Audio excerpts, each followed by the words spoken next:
రైతులు అడిగితే రక్తం కావాలంటారా రేవంత్?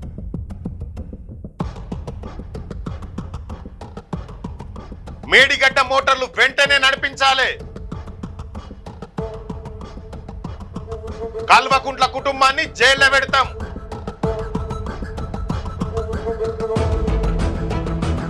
కాళేశ్వరం ప్రాజెక్టు పైన అబద్ధాల వరద. హరీష్ రావుకు రక్తం చిందించే ధైర్యం లేదు. నమస్తే, నేను మీ Venkatesh. Welcome to Q news. రాష్ట్రంలో సాగునీటి రాజకీయం రాజుకుంటాంది.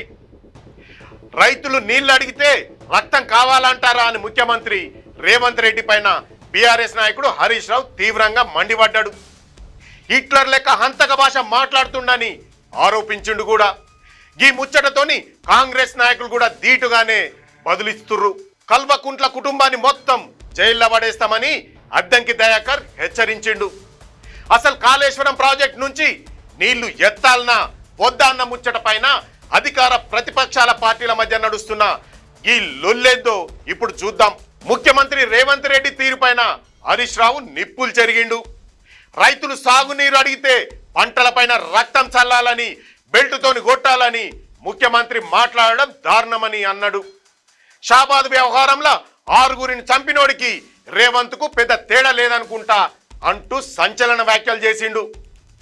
ప్రభుత్వం తన పంతం పక్కన పెట్టి కన్నెపల్లి దేవాదుల పంపులు నడపాలని ఆయన పట్టుబట్టిండు. తన ప్రాణం పోయినా జైల్లో పెట్టినా భయపడేది లేదని, రైతులను ఆదుకోవాలని విజ్ఞప్తి చేసిండు. గోదావరిలో 1,00,000 క్యూసెక్ల వరద వస్తుంటే కూడా కావాలనే నీళ్ళు ఎత్తడం లేదని ఆయన ఆరోపించిండు. 8.5 కోట్లతోని మట్టి కట్ట కట్టి నీళ్లను ఎల్లంపల్లికి పంపొచ్చని నిపుణులు కూడా చెబుతున్నా సర్కారు పట్టించుకుంటలేదని విమర్శించిండు. నీళ్లు ఎత్తకపోతే జంట నగరాలకు తాగునీరు, కరెంటు ఉత్పత్తి ఆగిపోయే ప్రమాదం ఉందని ఆయన హెచ్చరించిండు.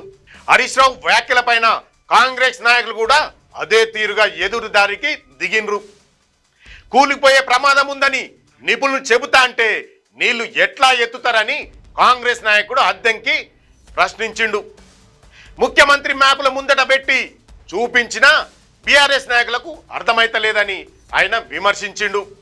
ప్రాణహిత చేవెళ్లకు కాళేశ్వరం పేరు పెట్టి కల్వకుంట్ల కుటుంబం ముడుపులు దండుకుందని ఆరోపించిండు. తెలంగాణ ప్రజల రక్తాన్ని జలగల్లా పీల్చుకు తిన్నారని, వాళ్లకు సిగ్గు శరం ఉంటే సప్త సముద్రాలు దాటిపోవాలని ఘాటుగా విమర్శించిండు. తనకు ఒక్కటంటే 1 గంట అధికారం ఇస్తే కల్వకుంట్ల కుటుంబాన్ని మొత్తాన్ని లోపలేస్తానని సవాల్ చేసిండు కూడా. నీళ్ల పేరుతోని పైసలు తిన్నోళ్లను వదిలిపెట్టే ప్రసక్తి లేదని ఆయన స్పష్టం చేసిండు. ప్రభుత్వ ప్రతినిధి ఆది శ్రీనివాస్ కూడా హరీష్ రావు పైన తీవ్ర స్థాయిలో మండిపడ్డాడు. కాళేశ్వరం ముచ్చట్ల హరీష్ రావు అబద్ధాల వరద పారిస్తుండని ఆయన అనుకొచ్చిండు. తను చదువుకున్నది పాలిటెక్నికే అయినా పెద్ద మేధావి ఫోజులు కొడుతుండని ఎద్దేవా చేసిండు. మేడిగడ్డ తెలంగాణకు గుండెకాయ అని గతంలో చెప్పిండ్రు, కానీ ఆ గుండెకాయ ఇప్పుడు జారిపోయిందని ఆయన గుర్తు చేసిండు. అసలు గీ కట్టలల్లా నీళ్లు నిల్వ చేస్తే చాలా ప్రమాదకరమని బీఆర్ఎస్ అధికారంలో ఉన్నప్పుడే దర్యాప్తు సంస్థలు చెప్పినాయన్న నిజాన్ని ఆయన బయటపెట్టిండు. ఊర్లు కొట్టుకపోయినా సరే రాజకీయాలే ముఖ్యమన్నట్టు గులాబీ నాయకుల తీరు ఉందని ఆయన విమర్శించిండు.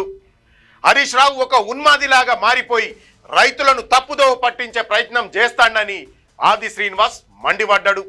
గియన్ని గిట్లుంటే కాంగ్రెస్ ముఖ్య నాయకుడు జగ్గారెడ్డి కూడా గులాబీ పార్టీ పైన ధీటుగా దాడి చేసిండు. అసలు రక్తం చిందించే ధైర్యం హరీష్ రావుకు లేనే లేదని ఆయన స్పష్టం చేసిండు. తెలంగాణ ఉద్యమం ఉధృతంగా నడిచే కాలంలో పెట్రోల్ డబ్బా తెచ్చుకొని అగ్గిపెట్టే మర్చిపోయిన చరిత్ర ఆయనదని గుర్తు చేసిండు. మళ్ళోసారి ఆయన చేసిన పనులతోనే ఎంతో మంది యువకులు బలిదానాలు చేసుకున్నారని ఆరోపించిండు.